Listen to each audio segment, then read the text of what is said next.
ये संतोषी फोन क्यों नहीं उठा रही?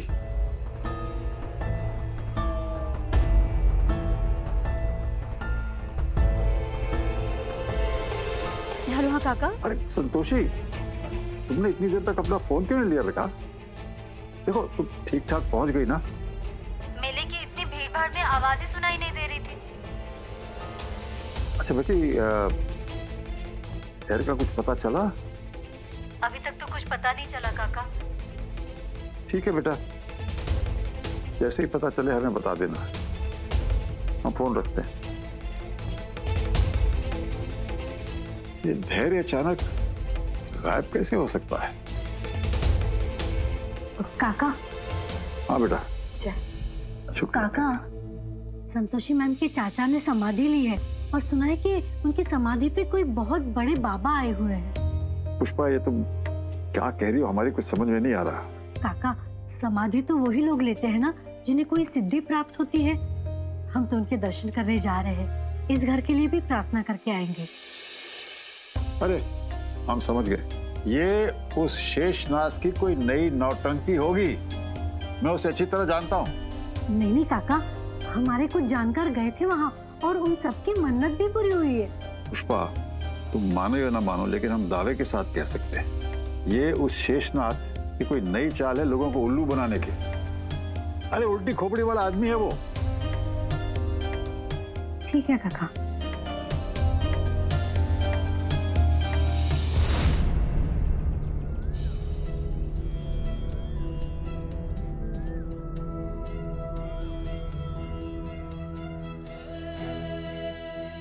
हे माँ, अगर धैर्य से ऋषि मठ में है तो हमें जल्दी से उन्हें मिलवा दीजिए।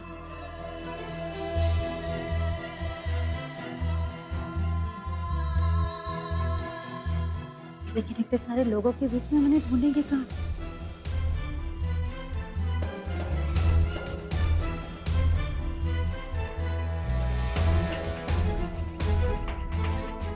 ऐसे हार मानने से काम नहीं चलेगा संतोषी। अपने पति को ढूंढने आई है तो उन्हें ढूंढना तो पड़ेगा ही। तो किसी और को बुला लेना चाहिए था मदद करने के लिए। माफ कर देना बोरा, गलती हो गई।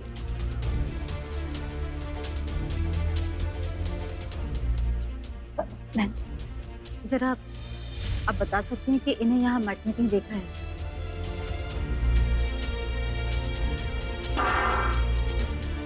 अरे इसमें तो पानी पड़ेगा। सुनिएगा भाई साहब, इन्हें कहीं मठ में देखा है आपने?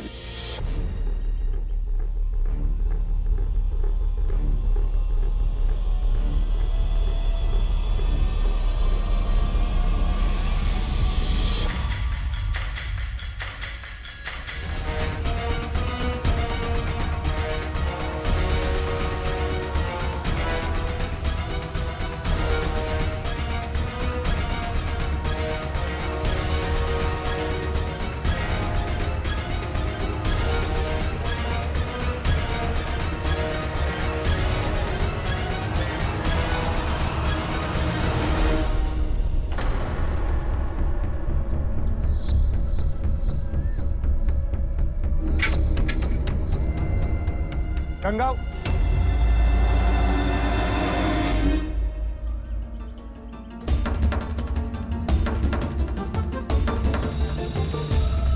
क्या हुआ माँ जी? आप यहाँ पर क्या कर रही हैं? बाबा जी से दान लेने आई है ना? बाबा जी तो बाहर है, वहां जाइए।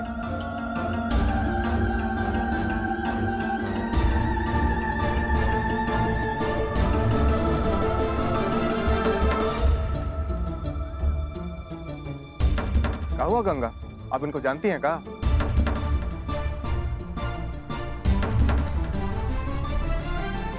अरे अरे माता जी, दान तो लिया नहीं, दान तो उधर मिल रहा है, लाइन में लग जाइए। नहीं, बटाधीश जी ने कहा है कंबल और खाना लिए बिना किसी को मत जाने देना। जाइए, दान लीजिए, जाइए।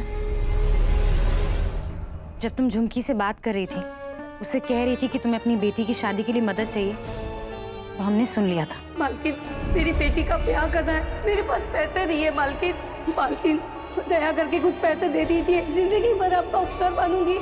लेकिन हमें पता नहीं था कि तुम सच बोल रही हो या झूठ। इसलिए हम छुप रहे, हमने कुछ नहीं कहा। लेकिन जब हमने देखा कि तुम अपनी बेटी के लिए इस हद तक जा सकती हो, तो हमें यकीन हो गया कि तुम सच बोल रही हो। लो,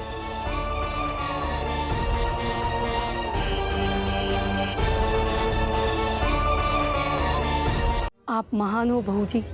मैं ही मूर्ख थी जो आपके गहने चुराने चली आई। अनजाने में मुझसे बहुत बड़ा पाप होने वाला था। अब तो मैं अपनी ही नजरों में गिर चुकी हूँ। आपसे तो नजरें मिलाने की हिम्मत ही नहीं है मुझ में। हमें माफ कर दो बहू जी, मैं इस दया के लायक नहीं हूँ। लायक तो हम भी नहीं हैं इन गहनों के। बहुत मामूली इंसान हैं, इन्हें पहनने की हमारी भी हैसियत नहीं है। लेकिन तुम्हें इस समय इनकी जरूरत है, और हमें विश्वास है कि ये जिनकी अमानत है, उन्हें भी बहुत खुशी होगी तुम्हारी बेटी को इन गहनों में सजा हुआ देखकर। मना मत करो, रख लो।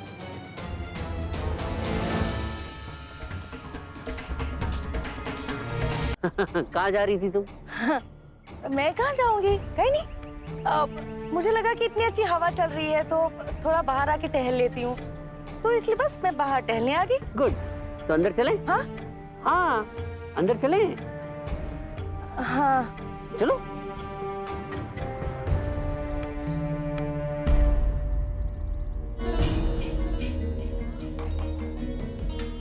ओहो, इन्हें भी अभी आना था।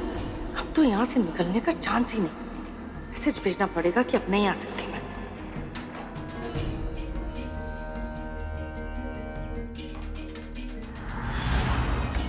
रिया, ये क्या कर रही हो तुम? मैं पिछले कुछ दिनों से देख रहा हूँ, तुम मुझसे कुछ छुपा रही हो। और तुम मुझसे झूठ क्यों बोल रही हो? कहाँ जा रही थी तुम? बात क्या है बताओ। ठीक है, मैं खुद ही देख लेता हूँ किससे बात कर रही थी तुम। आप इस मामले से दूर रहिए कुशल जी। आज तक आपसे तो कुछ हो नहीं पाया, तो अब मुझे ही सोचना पड़ेगा ना। क्या मतलब? मतलब ये कि मैंने आपसे इसलिए शादी की क्योंकि आप घर जमाई बनने के लिए राजी हो गए थे। मैंने सोचा कि मेरे भाइयों के साथ मिलकर आप काम करेंगे, आपकी तरक्की से इस घर में थोड़ी बहुत इज्जत मुझे मिल जाएगी।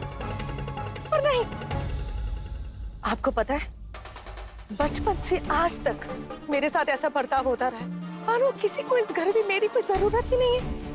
सिर्फ और सिर्फ बेटे की पूछ होती है यहाँ पर, बेटियों की नहीं। माँ और बाबूजी की नजरों में मैं प्यार और सम्मान देखने के लिए हमेशा तरसती रही कुशल जी। इतनी सी इज्जत नहीं मुझे मिली।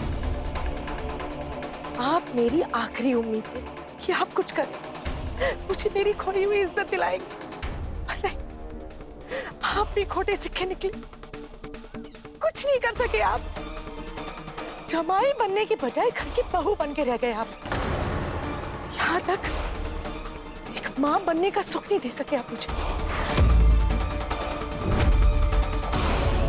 कुछ नहीं कर सके आप मेरे लिए। परिवार में अपनी इज्जत बनाने के लिए मेरे पास सिर्फ यही मौका है कुशल जी। इस घर को उसका पहला वारिस देकर।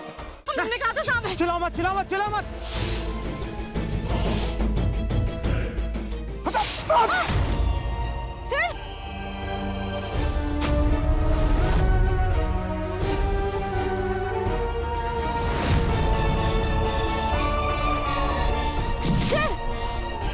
शिव आगे खोलो। शिव उठो ना।